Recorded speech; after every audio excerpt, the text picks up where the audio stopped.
course not. It's just a slight mélange of hallucinogens.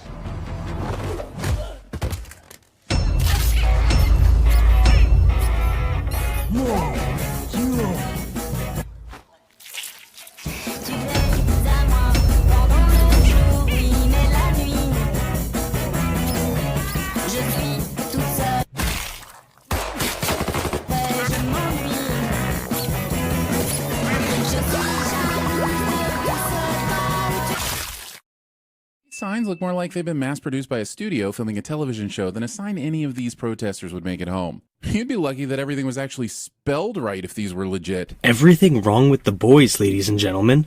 The signs look really good. Son, he did stop those bank robbers the other day. You saw that video, right? So let's just say I might be keeping that last chair warm for him. Show continues to keep calling its Justice League knockoff the Seven, even though it hasn't had 7 members since Translucent took an explosive up the tailpipe. Yes, because they're supposed to have 7 members, and changing the name of the group would be a massive change that would completely screw over the company in terms of marketing. Also, Discount Jeremy makes a pop culture ref. You train your boy up to be a killer? Butcher clearly neglected to watch 15 seasons of awesomeness where John Winchester trained both of his boys to be killers. Discount Jeremy makes a pop culture. Did you know that these quote-unquote vaccines that they're giving out at the Starlight House actually cause autism? While this anti-vax rhetoric is well on point with the character of Firecracker, it doesn't make it any less cliched or annoying of a topic to keep droning on about. In other words, it objectively makes sense with her character, but you subjectively don't like it.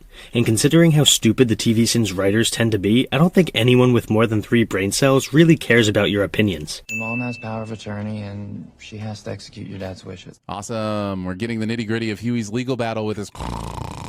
This particular sin is usually reserved for my House of the Dragon videos, but Discount Jeremy complains about the show having a story cliche. Where are the kids? The ones in the basement. It's a bit dated, mate. Skip. How does a chemist know how to disarm a guy like Jason Bourne? Colin clearly does not understand the power knowledge of the periodic table brings to the table. You could roll that periodic table poster up into a tube, and I actually might not know how to chemist. What the?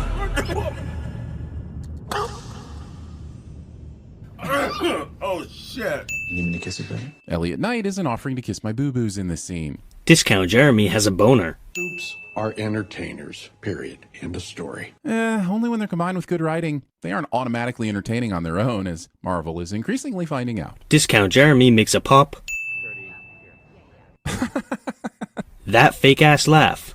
Oh, that was hard. That was like 10% of hard. Interesting, because I was going to say this episode so far was 90% not interesting, so the math checks out. Again, this is just a personal opinion, and given the fact that this man struggles to understand the most basic elements of children's programs, I can't take this seriously. And Sage, Elon Musk has more charm than she does. Knocking the most interesting character on the show this season. Some might even say the only interesting character on the show this season. Okay, at this point I need to make a new recurring sin. Discount Jeremy shares his personal opinion despite having the intellect of a brick ex machina. Where a woman can make it all the way to the 7 Towers without blowing some dude to get there. Firecracker conveniently saying something that is 100% aimed at Starlight directly into the camera while Starlight is conveniently watching said program is convenient. Just because you say the word convenient a bunch of times doesn't actually make anything convenient. Starlight is watching this because she wants to keep updated on what Firecracker is doing, given that Firecracker is rallying people against her. Firecracker said this directly into the camera because she assumes that Starlight will be watching, which makes sense. None of this is convenient in any way. Now forcing Butcher to come up with a more creative way to spell his favorite C word to get around online censors. The rest of us had to work really hard to get R-rated names into our Halo matches back in the day. Discount Jeremy makes a... It is long overdue for Vought and Homelander's power to be curbed and regulated because they do not have all the power. They very clearly do have all the power, or you wouldn't be pushing legislation to limit said power. You remember what it was like working for Vought, right? Where exactly did accountability come from? Legal limits? Nope. If it existed, it was courtesy of blackmail from the boys. This is exactly her point, but you're refusing to use your tiny little pea-brain. Stop taking every single piece of dialogue at face value. Starlight is trying to limit Vought's power, but in order to rally people behind her cause, she needs to convince them that Vought doesn't already have all the power, because people will be too scared of Vought if they know how much power the company truly holds. It's called politics. A few days ago, valuable surveillance footage was taken from crime analytics and given to Starlight, or some members of her team. Well, it might be convenient that Vought happened to have footage clearing the suspects in question. It is insanely inconvenient that they don't seem to have surveillance inside their own offices that should have spotted whoever stole said footage. And now you're ignoring the fact that it was A-Train who stole the footage, and A-Train can move fast enough to not be captured on camera, especially the typical security cameras that have really terrible video quality. Also, even if Vought did have this surveillance footage, why would they be the only ones who did? This writing clearly exists to give an easy on-ramp for A-Train to finally get some character development, and while said development is welcome, the methodology is not. And why would Vought give their security footage to other companies? This is especially dumb considering the sheer amount of illegal stuff that happens in Vought Tower. Kevin, honey, is that you? Meanwhile, on the adventures of the Deep and Ambrosius, also known as the aftermath of the boys' side stories. Discount Jeremy makes... I could bury you 6 dozen feet under. You could not. Do you have any idea how hard it would... Skip. Meanwhile, on the adventures of Frenchie and Kimiko, also known as the Joni Loves Chachi of the boys' side stories. Discount Jeremy... Getting upset with Frenchie for being high during a mission when you were drunk and almost sabotaged the group's last job at the Best Western. Nobody is suggesting that Kimiko is perfect, nor that she's not being hypocritical. Use your brain for once. Rubber ducky, you're the one. You make slitting throats lots of fun. Discount Jeremy tries to sing in a video cliche. Colleen, what are you doing here? Just some family time. Character feeling guilt over his murderous past hallucinates all the dead bodies they are responsible for. Cliche. Nice try, but that's not a cliche. Killed them. Every last one. And women and children. Thinking that Anakin's dialogue from Attack of the Clones could be fixed if only it was shifted into the second person. Discount. Are you asking for your character or for the audience? Because for the life of me, I have no clue where Frenchie went during that hallucination. Cool, and what's the sin here? Oh, there isn't one? Okay. I have this habit, see, of pushing people away. Thinking this is something that needs to be said after watching Butcher push people away for 4 seasons. Any other shocking news you'd like to share? Your favorite words are bullocks and diabolical? Your accent changes by the episode? Snape killed Dumbledore? And now Discount Jeremy is pretending that Butcher said this for the benefit of the audience instead of for Ryan's benefit. Also, yet another pop culture reference.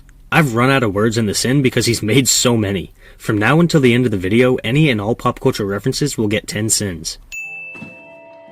What? Butcher's making a good and morally correct decision for once? I can't wait for that to be undone in a single episode, just like his season 3 progress towards being a good dad for Ryan. This kind of sin can only come from TVSins, the people who struggle to understand kids shows.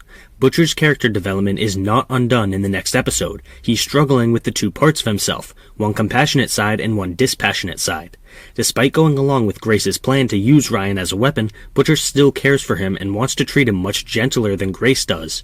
The character development is still there, but it's in the middle of a turbulent conflict. Then again, the only thing the TVSins writers are capable of understanding is bad guys versus good guys, so I'm not surprised about this. I'm sorry, who let you in? Bedroom window. You know what? Let's just assume Vought has no security. Season after season, we watch people sneak into this tower like it's a f***ing Walmart. Just have characters show up at Vought. We don't need to know how they got there. Yes, Vaught's security is lax, but once again, that's both an element of satire and a piece of characterization for the company as a whole. How is this not obvious? Now you can't say Merry Christmas. Episode has time for this far more problematic version of Save the City, as if being featured in Hawkeye wasn't punishment enough. Discount Jeremy makes 2 pop culture references that aren't sins of the episode cliche. Father, the Son, the Holy Spirit. It's the birth of Christ. He needs to hear it. Who is he in this verse? Does Christ need to hear about his own birth? Because I'm pretty sure going from heaven to exiting a birth canal is hard to miss. This line refers to God, who Christians believe requires worship in order to treat people fairly. Sure, it's irrational and immoral, but nobody is suggesting otherwise.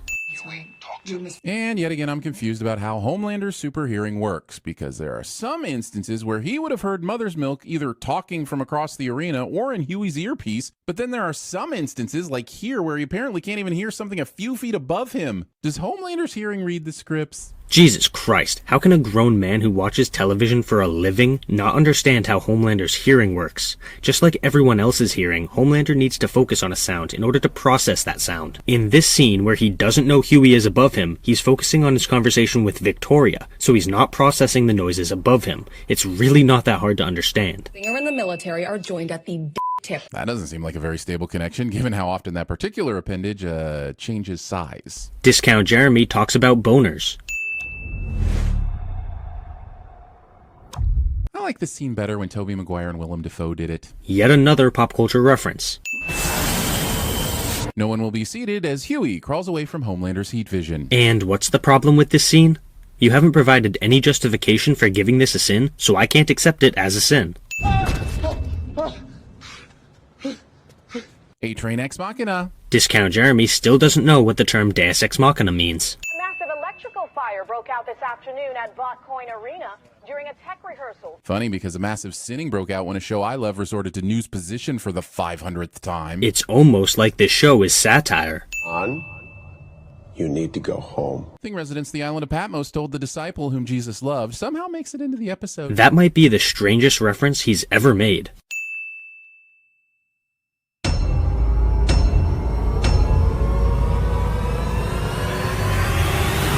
Jäätä, joulupukki tuli. Nyt on jäätä.